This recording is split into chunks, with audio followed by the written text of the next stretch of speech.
Καλησπέρα σας. Με λένε Αλιώνα και εγώ έχω δοκιμάσει θεραπείες από την Κοκό.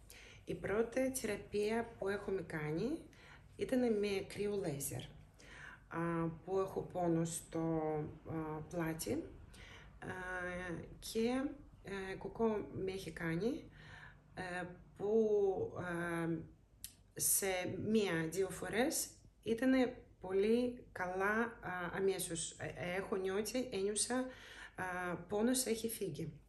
Και το ίδιο ήταν και με το γιο μου, γιατί αυτός αθλητής ασχολείται με αθλητισμό και είχε πόνο στο πλάτη. Έχουμε κάνει μία φορά λέιζερ και πόνος εξαφανίστηκε. Και μετά Κοκό είπα ότι κάνει και άλλες θεραπείες με συχνότητες και εγώ έχω έτσι λίγο περίοδος στην ζωή μου δύσκολος και εγώ ήθελα να δοκιμάσω.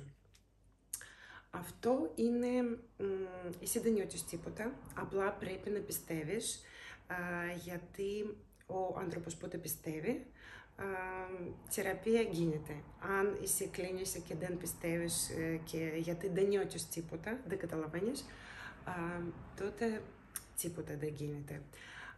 Και επειδή εμείς συνέχεια πηγαίνουμε στο γιατρό και πιστεύουμε στους γιατρούς, οπότε παίρνουμε χάπια και βλέπουμε αποτελέσματα.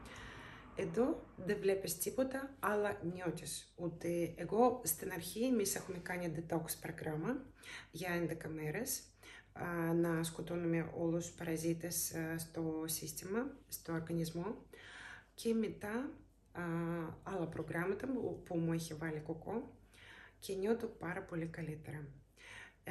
Και αν κάποιος έχει προβλήματα και θέλει να δοκιμάσει με την υγεία του, εγώ θέλω να σου πω ότι συστήνω αυτό το θεραπεία είναι πάρα πολύ καλή. Πρέπει να δοκιμάσετε για να καταλάβετε αποτελέσματα.